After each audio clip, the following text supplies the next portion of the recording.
샬롬, 하나님께서 주신 좋은 아침입니다. 9월 22일 목요일, 하나님께서 우리에게 주신 말씀 사무엘하 3장 17절에서 26절까지 말씀 보도록 하겠습니다. 아브넬이 이스라엘 장로들에게 말하여 이르되, 너희가 여러 번 다윗을 너희의 임금으로 세우기를 구하였으니 이제 그대로 하라.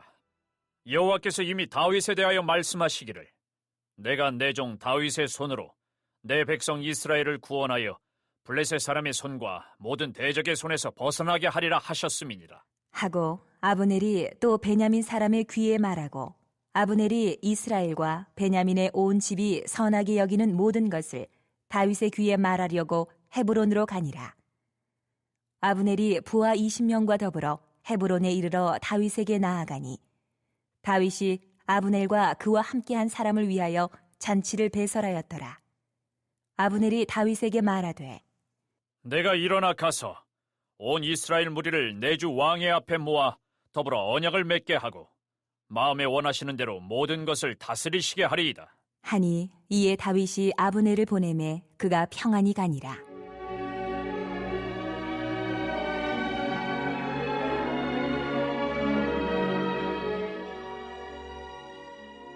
다윗의 신복들과 요압이 적군을 치고 크게 노략한 물건을 가지고 돌아오니, 아브넬은 이미 보냄을 받아 평안히 갔고 다윗과 함께 헤브론에 있지 아니한 때라. 요압 및 요압과 함께한 모든 군사가 돌아오매 어떤 사람이 요압에게 말하여 이르되, 내레 아들 아브넬이 왕에게 왔더니 왕이 보내매 그가 평안히 갔나이다. 하니 요압이 왕에게 나아가 이르되, 어찌하심이니이까? 아브넬이 왕에게 나아왔거늘 어찌하여 그를 보내 잘 가게 하셨나이까? 왕도 아시려니와 내레 아들 아브넬이 온 것은 왕을 속임이라. 그가 왕이 출입하는 것을 알고 왕이 하시는 모든 것을 알려 함이니이다. 하고 이에 요압이 다윗에게서 나와 전령들을 보내 아브넬을 쫓아가게 하였더니 시라 우물가에서 그를 데리고 돌아왔으나 다윗은 알지 못하였더라. 아멘. 하나님의 말씀입니다. 말씀을 한번 읽으시면서 잠시 묵상하시겠습니다.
어제 우리 아브넬에 대해서 살펴봤죠. 자신을 정당하게 책망하는 왕, 자신이 세운 왕이잖아요.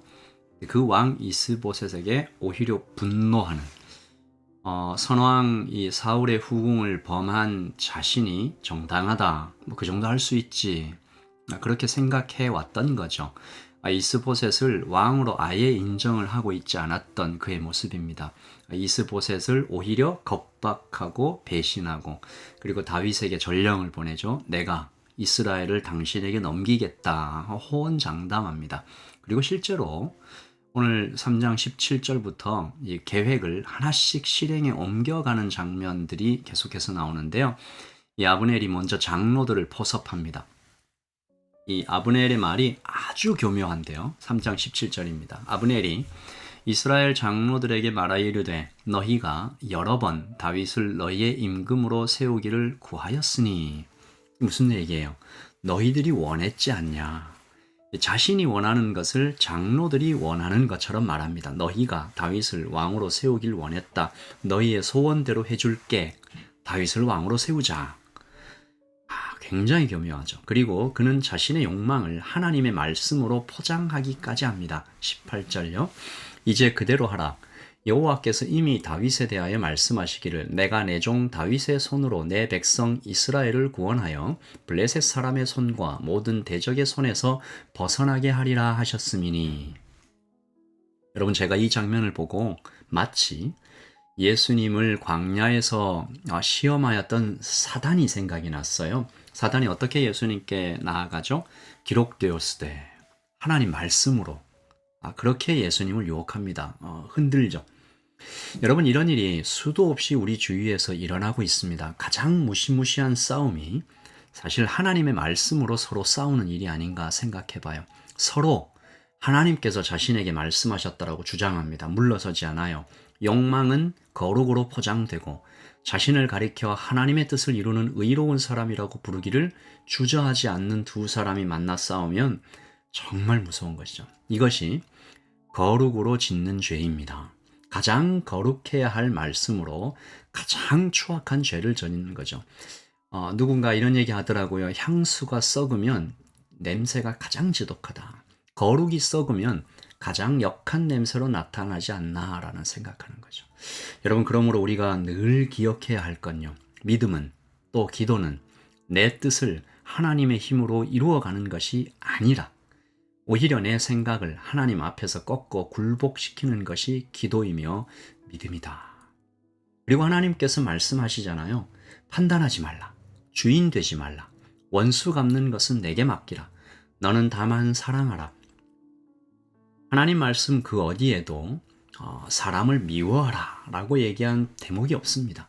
사람은 사랑해야 될 대상이고 모든 원수 갚는 것은 하나님께 맡겨드리는 것이 성도의 마땅한 바죠. 지난 이틀간 우리는 다윗이 이 사랑의 명령을 실천하는 것을 봤죠. 사울과 요나단을 진심으로 추모하고 시신을 장사 지내준 길르앗 야베스 사람들을 칭찬해주고 그런 맥락에서 하나님께서 물론 다윗이 실수한 것 많지만 다윗을 향해 내 마음에 합한 사람이라고 부르신 그 부분은 이렇게 사람을 사랑해가는 그 마음이 아니었을까 생각합니다. 아브넬은 스스로 판단하고 스스로 주인되고 자기 손으로 원수 갚으려 하고 장로들을 교묘하게 움직이고 베냐민 사람들을 달콤한 말로 속이고 이제 마지막 단계로 다윗을 쳐다갑니다. 21절이죠. 그가 다윗에게 하는 말입니다. 아브넬이 다윗에게 말하되 내가 일어나 가서 온 이스라엘 무리를 내 주 왕의 앞에 모아 더불어 언약을 맺게 하고 마음에 원하시는 대로 모든 것을 다스리시게 하리이다. 이에 다윗이 아브넬을 보내매 그가 평안히 가니라. 여러분, 여전히 주어는 나입니다. 내가 일어나 가서 이스라엘을 모아오겠다. 그러면 당신은 원하는 대로 다스리게 될 것이다. 다윗이 왜 그랬는지 모르지만 그의 말을 좋게 여겼던 것 같아요. 잔치를 열어주고 잘 대접하여 평안히 보냅니다. 아마 정치적인 노림수가 있었겠죠. 이런 것들이 사실 다윗의 실수라고 볼 수 있는데 어쨌든 아브넬의 계획이 거의 완성되어 가고 있습니다. 이스보셋에서 다윗으로 갈아타는 이 작전이 거의 성공이 코앞이에요. 여러분, 때때로 우리 인생 가운데 악인이 이렇게 잘 되는 것처럼 보일 때가 있지 않습니까?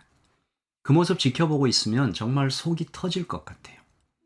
그리고 여기 오늘 말씀에도 속 터지는, 아니 이 원망이 극에 달한 한 사람이 등장하죠. 동생 아사헬을 아브넬에게 잃은 요압입니다. 전장에서 막 도착했는데요. 학자들은 이 요압이 전쟁에 나간 이유 자체가 이 다윗이 아브넬을 회유하기 위하여 불필요한 충돌을, 불필요하다기보다 정치적인 어떤 노림수였겠죠. 이 충돌을 막기 위해서 일부러 요압을 전쟁터로 보냈다라는 학자들의 증언도 견해도 있습니다. 오늘 24절 말씀 볼까요? 요압이 왕에게 나와 이르되 어찌 하심이니까 아브넬이 왕에게 나왔거늘 어찌하여 그를 보내 잘 가게 하셨나이까. 요압이 화가 끝까지 났습니다. 그리고 요압도 자신의 진심은 숨기고 다른 이유로 아브넬을 욕하기 시작하죠. 25절입니다. 왕도 아시려니와 넬의 아들 아브넬이 온 것은 왕을 속임이라. 그가 왕이 출입하는 것을 알고 왕이 하시는 모든 것을 알려 함이니이다. 이 스파이 짓을 하러 왔다라는 거죠. 그렇게 이제 아브넬을 이렇게 모욕하고 정죄하고 있는 모습이죠. 요압의 모습이 또한 꼭 우리의 모습 같습니다. 불의한 사람이 잘 되는 것을 보면 막 화가 나죠. 속이 뒤집어지죠. 내 마음에 안 들죠. 여기에는 물론 의로운 분노가 포함되어 있지만 이 또한 욕심이죠. 나 중심의 교만이죠. 요압도 지금 하나님의 자리에 앉아 있습니다. 판단하고 정죄하고 무엇보다도 이 아브넬의 번영을 시기하고 있죠. 여러분, 이것이 심해지면 하나님께 따지듯 원망하게 되고 마음이 점점 딱딱해집니다. 그런데 이때 마음이 딱딱해진 나를 이렇게 감추기 위해서 요압처럼 말할 때가 많아요. 그럴듯한 이유를 만듭니다. 내가 개인적인 원한 때문에 이러는 것이 아니고 내가 저 사람을 좀 적대하는 것은 다 나라를 위해서, 다 교회를 위해서, 다 교민사회를 위해서, 다 너를 위해서 이러는 거야. 요압은 지금 죄의 문턱에 있습니다. 그의 분노가 자신을 집어삼키려 하고 있죠. 자신을 합리화하고 정당화하면서 사단에게 틈을 내주고 있습니다. 스쳐 지나가는 이 분노를 그대로 두면 그 분노를 사실 어쩌면 요압은 적극적으로 받아들이고 있는데요. 그 불길이 나를 태우고 이웃을 태울 때까지 요압은 분노를 거절하지 않습니다. 요압처럼 되지 않기를 하나님의 자비를 구하는 이 아침이죠. 어제는 우리가 하나님 아브넬처럼 되지 않게 해주세요 라고 기도했다면 아브넬은 물론이고 하나님 우리 요압 같은 죄도 짓지 않게 해주세요. 우리가 나는 의롭네 하면서 여전히 하나님의 자리에 앉아서 판단하고 아브넬은 분명히 악인이죠. 그런데 그 악인마저도 하나님께서 판단하시도록 내어드리는 것이 성도에 마땅한 바가 아닌가 생각해 봅니다. 요압은 지금 죄의 문턱에 있습니다. 분노가 자신을 집어삼키고 그래서 내 힘으로 복수하려고 하는 오늘 26절 보시면요. 이에 요압이 다윗에게서 나와 전령들을 보내 아브넬을 쫓아가게 하였더니 시라 우물가에서 그를 데리고 돌아왔으나 무슨 말이에요? 아브넬 잡아온 거죠. 속여서 잡아왔습니다. 다윗 왕이 부르신다 뭐 그렇게 얘기했겠죠. 다윗은 오늘 26절 마지막 다윗은 알지 못하였더라. 다윗 왕의 명령은 아예 필요가 없는 거죠. 모르게 하고 자기 손으로 복수를 준비하고 있습니다. 사랑하는 성도 여러분, 내 손으로 복수하는 것 하나님께서 원치 않으십니다. 오늘 아브넬을 보면서 우리의 마음을 다시 한번 점검하고 또한 요압을 보면서 내가 이런 실수하지 않나 생각해 보는 것이죠. 오늘 하루 주님께서 내 손으로 복수하려는 마음, 내가 주인 되려는 마음, 하나님 자리에 앉아서 판단하려고 하는 마음 다 주님 앞에 내려놓고 하나님 내 뜻을 꺾어 주님의 뜻을 이루게 하여 주시옵소서 기도하는 오늘 하루가 되시기를 예수님의 이름으로 축복합니다. 제가 한번 기도하겠습니다. 아버지 하나님, 아브넬처럼 되지 않기를 소원했습니다. 근데 오늘 또 아브넬은 분명한 악인으로 드러났는데 의롭게 보이는 요압마저도 아브넬 같은 심각한 악인 앞에 서 있으니까 그만 그 어둠이 자신을 집어삼키고 물들어가고 전염되는 것을 봅니다.